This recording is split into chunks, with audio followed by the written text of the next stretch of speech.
And welcome back to a new blog of Shreyansh का श्री भवन। तो फ्रेंड्स, आज का जो हमारा टॉपिक है वो महाभारत के बारे में है। हम लोग आजकल के जो महाभारत देखते हैं, इसमें बहुत लोगों को ये गलतफहमियां रहती है कि महाभारत का जो सूत्रधार हुआ है, उसका सूत्र जो जहाँ से निकला है वो था द्रौपदी का वस्त्रहरण। लेकिन एक्चुअली ये सच नहीं है। बहुत लोगों का ये भी मानना है कि श्री कृष्ण ने महाभारत रचाया था, वही तो थे जो गेम प्लानर थे टोटल महाभारत के पीछे। लेकिन ये भी पूरा सच्चाई नहीं है। तो आज मैं आपके सभी के सामने इसके बारे में सच्चाई ओपन करना चाहता हूँ।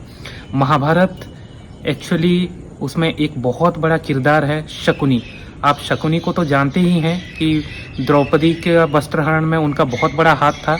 लेकिन शकुनी ही थे, एक साइड से शकुनी का गेम चल रहा था और एक साइड से श्री कृष्ण का गेम चल रहा था। और यही दोनों का गेम का जो प्लान चला था, इसी वजह से महाभारत का युद्ध हुआ था और इतने बड़ा भयंकरी लोगों का विनाश हुआ था। तो बेसिकली स्टोरी यहाँ से शुरू होता है कि गांधार के जो महाराज थे सुबल, उनकी बेटी से शादी हुआ था महाराज धृतराष्ट्र का। धृतराष्ट्र आप जानते हैं कुरुवंश के जो सम्राट थे।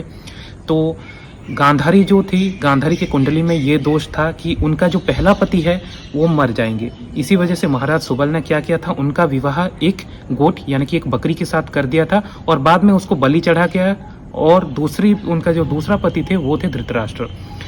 लेकिन ये सारे बातें जो था पितामह भीष्म और धृतराष्ट्र से छुपाया गया था। जब बाद में उनकी शादी हुई और उनको पता चला कि गांधारी की पहली शादी एक बकरी से करवाया गया था, तो उनको बहुत ही खराब लगा।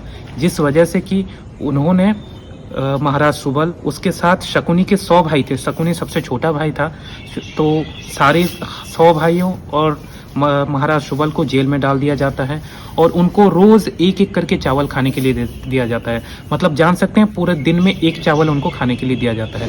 तो वो लोग सोचते हैं कि महाराज सुबल और जो 100 भाई रहते हैं वो सोचते हैं कि अगर हम लोग एक चावल हर कोई खाने लगा तो हम लोग में से कोई जिंदा नहीं बचेगा।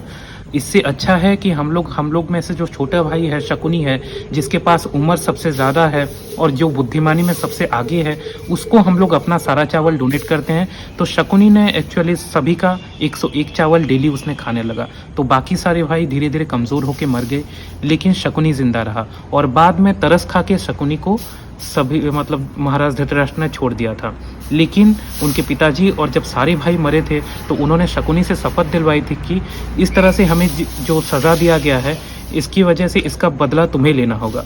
और बदला किस तरह से लिया जाएगा, जब वो सारे भाई मर जाएंगे और उनके अस्थियों से जब शकुनी पासा बनाएंगे और उसी पासे से जब भी वो खेलेंगे वो इनकी किस्मत बदलेगी। वो पासा उनके इशारों पे नाचेगी और जो वो बोलेंगे वही होगा। तो शकुनी ने उनके मरने के बाद वो पासा बनवाया और उसी से ही उन्होंने गेम खेला, जिससे वजह से कि वो जीत पाए थे।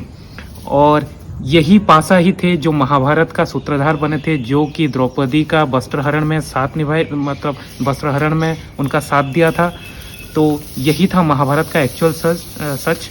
और हम लोग अगर सोचते हैं कि शकुनी हमेशा दुर्योधन के सपोर्ट में रहते थे, तो ऐसी कोई बात नहीं थी। शकुनी कभी भी किसी के सपोर्ट में नहीं थे, ना वो पांडव के दुश्मन थे, ना वो दुर्योधन के दुश्मन थे। शकुनी का मेन मोटिव था कि पूरा का पूरा कुरुवंश, पांडव वंश सभी का ध्वंस हो जाए। और उन्होंने अपना प्लान बहुत ही सही तरीके से निभाया। वो शाहरुख खान वाला डायलॉग तो आपको याद होगा ना, हार कर वो जो जीत जाए उसे बाजीगर कहते हैं। हाँ, शकुनी तो मर गए, लेकिन उन्होंने अपना बदला पूरी अच्छी तरह से लिया था। तो पूरा महाभारत एक मास्टरमाइंड गेम था बिटवीन श्री कृष्ण एक साइड और दूसरे साइड थे शकुनी। तो ये था हमारा एक छोटा सा वीडियो जो कि महाभारत के सूत्रधार कौन है उसके बारे में समझाते हुए। अगर हमारा वीडियो आपको अच्छा लगा तो लाइक, शेयर एंड सब्सक्राइब करना हमारे चैनल को मत भूलिएगा। और दूसरी चीज़ मैं आपसे सभी से पूछना चाहता हूँ कि आपको क्या लगता है कि महाभारत का रियल सूत्रधार क्या द्रौपदी थे, या फिर श्री कृष्ण थे, या फिर शकुनी थे? आपको जो भी लगता है आप कमेंट सेक्शन में हमें मेंशन करके बताइएगा। Thank you friends, see you again in next blog.